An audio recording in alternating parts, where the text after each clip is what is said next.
I have been the family provider since I was 16, even though I am the youngest of three siblings. While my brother and sister moved on with their lives, I stayed close to home, working extra shifts and saving every penny to help my parents with bills and emergencies.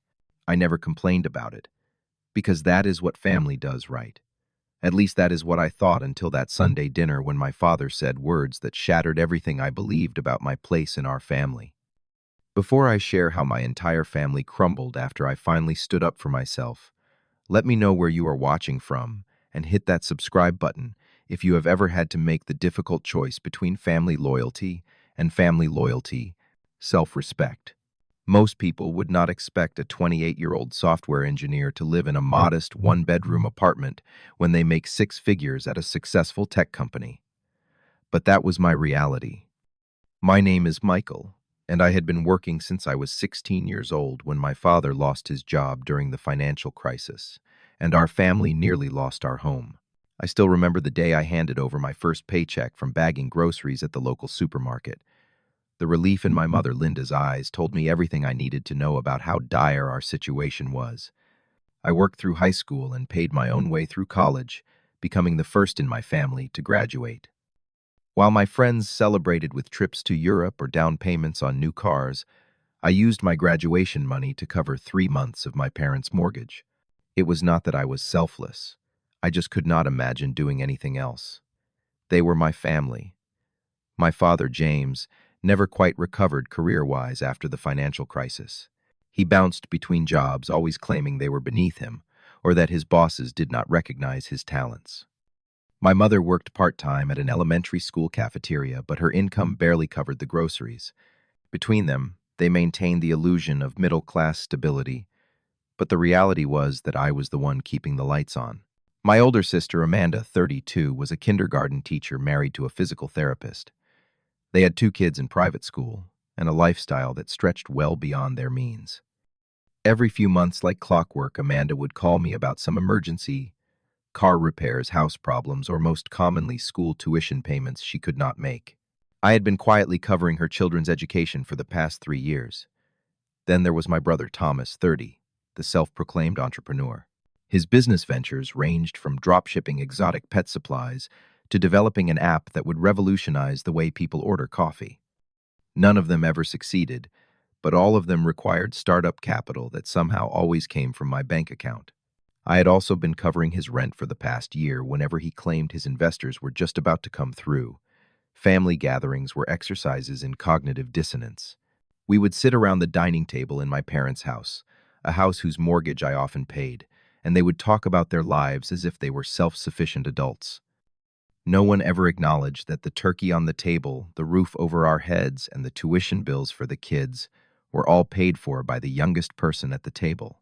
My recent promotion should have been cause for celebration, but instead it just triggered a new round of requests. Amanda mentioned her kids needed a summer coding camp that cost $3,000. Thomas had a new business idea that required just $5,000 to get off the ground. My parents hinted that their 20-year-old roof was starting to leak. The weight of it all had finally driven me to therapy 3 months ago. My therapist, Dr. Kelsey, helped me see that what I thought was family loyalty was actually an unhealthy pattern of enablement. Your family treats you like an ATM, not a member of the family, she said during our last session. Have you ever considered setting boundaries? The word boundaries felt foreign when applied to family, but I knew she was right. I decided that at our monthly family dinner, I would finally stand up for myself. As I drove to my parents' house that fateful Sunday, my stomach was in knots. I had rehearsed what I would say, but nothing could have prepared me for what actually happened. The aroma of my mother's pot roast filled the house as I walked in. Family dinners at my parents' home followed a predictable pattern. Small talk about weather and local gossip, followed by my siblings talking about their accomplishments and challenges, and ending with thinly veiled requests for financial assistance. That Sunday was no different except for the decision I had made to finally stand up for myself. Michael, you are just in time, my mother said, kissing my cheek as I handed her the bottle of wine I had brought. Everyone is already at the table. My father sat at the head of the table, my sister Amanda and her husband next to him, and my brother Thomas on the other side. I took my usual seat at the opposite end from my father. The dinner started, as it always did, with mundane conversation about neighborhood happenings and complaints about work. Then, like clockwork, Amanda cleared her throat. So the kids' school is offering this amazing summer program. She began, cutting her pot roast into tiny pieces. It is a STEM camp that would be perfect for Emma and Jack. The only problem is that enrollment ends next week and it costs $3,000. She did not directly ask me to pay. She never did. Instead, she just put the information out there and waited like a fisher casting a line. Before I could respond, Thomas jumped in. Speaking of opportunities, I have been talking to this developer who has an amazing idea for a fitness app. We could really disrupt the market with the right initial investment. All eyes turned to me expectantly. This was the moment. My heart pounded in my chest, but I took a deep breath. That sounds interesting, I said, carefully, but I am not in a position to fund either of those things right now. The silence that followed was deafening. My mother's fork clattered against her plate. What do you mean? Amanda asked, her voice sharp. You just got that big promotion. Emma has been talking about this camp for weeks. I know, and I am happy for Emma's interest in STEM, I replied, trying to keep my voice steady. But I have my own financial goals that I have been putting off for years. I need to focus on those now, Thomas snorted. So you get a bigger paycheck and suddenly you are too good for your family. Nice, real nice. It is not about being too good for anyone, I explained. It is about the fact that I have been supporting everyone financially for years, and I need to start building my own life too. My father, who had been uncharacteristically quiet, put down his knife and fork. His face had turned a dangerous shade of red. Supporting us, he said, his voice low and dangerous. Is that what you call it? Living in our house rent-free until you were 23, eating the food your mother cooked, getting rides to your precious coding classes. I was stunned. Yes, I had lived at home during college to save money, while working 30 hours a week and paying for my own tuition. Dad, I have been paying your mortgage for the past 5 years, I said quietly. I paid for Amanda's kids' entire education. I covered Thomas's rent last month, and the month before that, and the month before that. So now you are keeping score, my father's voice rose. That is what family does. We help each other without keeping a ledger. It only seems to go one way, though, I said, feeling a strange calm despite the tension in the room. I cannot remember the last time anyone in this family offered to help me with anything. That was when my father exploded. He slammed his fist on the table, making the dishes jump. All you do is take. You have never given this family anything, he shouted, spittle flying from his mouth. You think because you have some fancy job now, you are better than us. You have always been selfish, always been the difficult one. My mother tried to intervene. James, please. He does help us. Shut up, Linda, my father snapped. He needs to hear this. We gave him everything, and now he sits in judgment of us. He turned back to me, pointing a finger at my face. If you have any pride left, you will walk out that door and not come back until you remember what family means. The room fell silent. My sister stared at her plate. My brother looked almost gleeful at the confrontation. My mother's eyes filled with tears. I felt something shift inside me. Not anger, but a profound sadness mixed with clarity. I stood up slowly, folded my napkin and placed it beside my barely touched dinner. Thank you for dinner, Mom, I said quietly. I walked upstairs to my old bedroom where I still kept a few childhood possessions. I collected a photo album and a baseball trophy, the only things I wanted from my past. As I came back downstairs, my family remained frozen at the dinner table, as if waiting for me to apologize, to take it all back, to fall back into the pattern that had defined our relationship for years. Instead, I walked to the door, turned once to look at them all, and left without another word. The drive back to my apartment was a blur. My phone started buzzing with texts almost immediately, but I did not look at them. I needed space to process what had just happened. Over the next week, the messages poured in. My mother begged me to call her. Amanda sent long paragraphs about how I was punishing her children for adult disagreements. Thomas alternated between angry accusations and attempts to explain why his business really needed my investment right now. My father sent only one message. When you are ready to apologize, we will be here. I maintained radio silence. Each day was a struggle between the lifetime of conditioning that said, family comes first, and my growing realization that this family dynamic had never been healthy. My therapist helped me work through the guilt, reminding me that boundaries were not punishments but necessary structures for healthy relationships. 2 weeks after the confrontation, I logged into my bank account and canceled all the automatic payments I had set up for my family: the monthly transfer to my parents' account for their mortgage, the direct payment to my niece and nephew's private school, and the rent transfer for my brother's apartment. It was one of the hardest things I had ever done, but also strangely liberating. For the first time since I was 16, my paycheck was truly my own. I opened a savings account for a down payment on a house, something I had always wanted but never thought I could afford because of my family obligations. I avoided looking at my family's social media accounts, but occasionally friends would mention seeing angry or cryptic posts from my sister or brother. No one knew the full story, and I did not feel the need to explain it. This was between me and my family. The first tangible consequence came exactly 17 days after our confrontation. My phone rang with a number I did not recognize. It was the administrative office of my niece and nephew's school calling to verify whether there had been an error with the tuition payment. I politely informed them that I would no longer be making those payments and that they should contact the children's parents directly. 3 days later, my brother's landlord called. Apparently, Thomas had given him my number as a financial reference years ago without telling me. The landlord was apologetic but wanted to know if I would be covering Thomas's rent as I had done for the past year. Again, I politely declined. I did not hear anything about my parents' mortgage, but I imagined a similar scene playing out with their bank. Through all of this, I maintained my silence with my family directly. It was the hardest thing I had ever done, but also the most necessary. My friends became my support system. My college roommate Jake invited me over for dinner twice a week, making sure I was not isolating myself. My coworker Sophia, who had gone through a similar family estrangement, checked in on me daily and helped me process my feelings without judgment.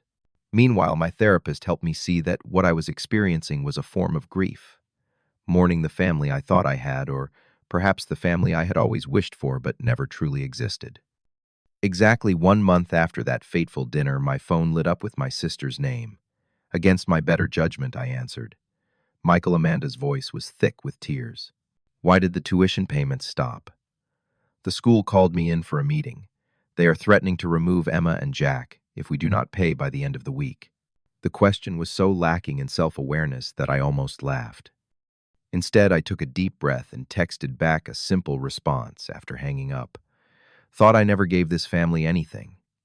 I put my phone on silent and went for a long walk. When I returned hours later, I had 12 missed calls and over 30 text messages from various family members. Amanda had apparently shared my response with everyone, and they were in collective shock. My sister's subsequent messages shifted from anger to a clumsy attempt at apology. Of course you help us, she wrote. Dad was just angry. You know how he gets. But the kids shouldn't suffer because of adult problems. I did not respond, but I did read everything. It was illuminating to see how quickly the narrative had shifted from "you have never given this family anything" to "we depend on you for everything." 3 days later, there was a pounding on my apartment door. When I looked through the peephole, I saw Thomas standing there, his face contorted with anger. Against my better judgment, I opened the door. My landlord gave me an eviction notice, he said, pushing past me into my apartment. What the hell, Michael? You cannot just cut people off without warning. I did not cut you off without warning, I replied calmly. I told everyone at dinner that I needed to focus on my own financial goals. Dad told me to leave, if I had any pride left. I was very clear.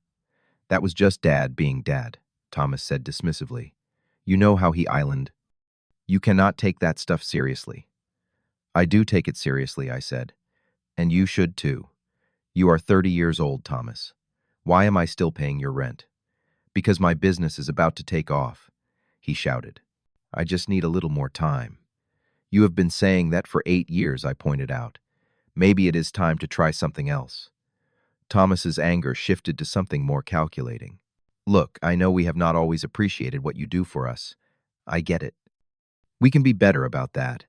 But I just need 3 more months of rent while I get things going. After that, I swear I will never ask for another penny. I shook my head. No, Thomas. What I can give you is a referral to my company's hiring manager. We need QA testers, and with your technical background, you would be qualified." His face twisted in disgust. "You want me to work for your company, as what some entry-level grunt I am, an entrepreneur." "You are an entrepreneur who cannot pay his rent," I said flatly. "Take the referral or do not. It is up to you." Thomas stormed out, slamming the door behind him. But 3 days later, I received a text asking for the hiring manager's contact information. It was the first time in our adult lives that he had asked me for something other than money. Meanwhile, my parents maintained a united front of silence, at least from my father. My mother, however, called from a number I did not recognize 2 weeks after Thomas's visit. "Your father would kill me if he knew I was calling," she began in a hushed voice. "But Michael, we are going to lose the house. The bank called about the mortgage." I closed my eyes, feeling the familiar pull of guilt. "Mom, you and Dad need to downsize. That house is too big for just the two of you anyway, and you cannot afford it." "But it is our home," she said, her voice breaking. "All our memories are here. The memories go with you," I said gently. "Mom, why did Dad not get another job? After being laid off last year." There was a long pause. "How did you know about that?" "I did not," I said, feeling a cold realization wash over me. "But I suspected something was wrong when the mortgage payments suddenly doubled last year. He told me the property taxes went up." My mother's sob confirmed what I had suspected. "He was too proud to tell anyone," she whispered. "He has been doing odd jobs for cash, but it is not enough. He thought something would come through eventually." It was like pieces of a puzzle finally coming together. My father's increased hostility, the larger financial requests, the defensive reactions when I asked questions about their finances. "Mom, you and Dad lied to me while taking thousands of dollars from me each month," I said, trying to keep my voice steady. "Do you understand how that feels? We did not mean to hurt you," she said weakly. "We just did not want you to think less of your father." "I need to go, Mom," I said, feeling emotionally drained. "Talk to a real estate agent about selling the house. It is the sensible thing to do." As I hung up, I realized that my family was finally facing the consequences of years of financial irresponsibility and dishonesty. It hurt to know they were struggling, but for the first time they were dealing with their own problems rather than passing them on to me. Over the next few weeks, I saw changes through mutual friends and social media. Amanda had taken on tutoring after school to make extra money for her kids' tuition. Thomas had actually started the job at my company, though we worked in different departments and rarely crossed paths. My parents had listed their house for sale and were looking at apartments. They were all doing what they should have done years ago, taking responsibility for their own lives. 3 months after our family imploded, I received a text from Amanda asking if I would meet them all at a coffee shop downtown. My first instinct was to refuse, but my therapist encouraged me to consider it. "You have done the hard work of setting boundaries," Dr. Kelsey said. "Now you get to decide what kind of relationship you want with your family moving forward, if any." So on a Saturday afternoon, I found myself sitting at a corner table in a busy cafe, watching my family file in one by one. They looked different. My father had lost weight and looked older. My mother seemed tired, but somehow more present. Amanda was dressed more simply than her usual designer outfits, and Thomas had cut his hair and was wearing a company lanyard around his neck. "Thank you for coming," Amanda began once we had all gotten our drinks. "We wanted to talk to you together." What followed surprised me. One by one, they acknowledged the ways they had taken advantage of my generosity over the years. Amanda admitted that she and her husband had been living far beyond their means, counting on me to fill the gaps. Thomas confessed that he had never really tried to make his businesses work because he knew I would bail him out if they failed. My mother apologized for enabling the dysfunction and for not standing up to my father when he said those horrible things to me. And finally, my father, looking like every word physically pained him, admitted that he had been wrong. "I said things that night that were not true," he said, staring into his coffee cup rather than meeting my eyes. "You have given this family everything, and we have not been grateful. I was angry and ashamed of my own failures, and I took it out on you." I sat in silence, processing their words. Part of me had expected more manipulation, more guilt-tripping, more attempts to get me to open my wallet again. But there was a different quality to this interaction, a humility I had never seen in them before. "What do you want from me now?" I asked directly. "Nothing," Amanda said quickly. "Well, not nothing. We want a relationship with you, but not your money. I got a second job and we moved the kids to public school. It has been an adjustment, but they are actually doing well. Thomas nodded. The job you referred me to, I was promoted last month to team lead. Turns out I am pretty good at managing people when I actually try. My parents explained that they had sold the house and moved into a two-bedroom condo that they could afford on their own. My father had taken a job as a manager at a hardware store. Not his dream career, but steady work that paid the bills. We miss you, my mother said simply. Not what you did for us, but you. Your humor, your wisdom, your presence. I did not make any promises that day. I told them I needed time to think about what kind of relationship we could rebuild, if any. But I did agree to a family dinner the following month, at a restaurant where everyone would pay for their own meal. In the months that followed, I cautiously allowed my family back into my life, but on very different terms. We had several difficult conversations about the past, and sometimes old patterns would emerge. But each time I maintained my boundaries, and slowly they learned to respect them. 6 months after our confrontation, we gathered for my birthday. For the first time in my adult life, they had pooled their money to buy me a gift, a watch I had mentioned wanting months earlier. It was not expensive by my standards, but I knew it represented significant sacrifice on their part. After everyone had left, my father asked to speak with me privately. We walked around the block in silence for a few minutes before he stopped and turned to me. I was wrong about you your whole life, he said, his voice rough with emotion. I was jealous of your success, your drive. I felt like a failure next to you, and instead of being proud, I resented you. I am sorry, son, truly sorry. It was not a magical fix for years of emotional damage, but it was a start. As I drove home that night, I reflected on the journey of the past 6 months. I had bought my own home, started dating someone who respected my boundaries, and begun planning the international trip I had always dreamed of taking. More importantly, I had learned that sometimes the most loving thing you can do for your family is to stop enabling them, to let them face the consequences of their actions and find their own strength. Watching them rebuild their lives without my financial support had been painful but ultimately rewarding. They were becoming the self-sufficient, responsible people they should have been all along. True family relationships cannot be built on exploitation and guilt. They must be founded on mutual respect, honesty, and genuine care. It took nearly losing my family completely for all of us to learn that lesson. Have you ever had to make the difficult choice to step back from helping someone for their own good? Let me know in the comments below. And if this story resonated with you, please hit that like button and subscribe to hear more stories about family dynamics and personal growth. Thank you for listening to my journey, and remember, sometimes the hardest choices lead to the most healing outcomes for everyone involved.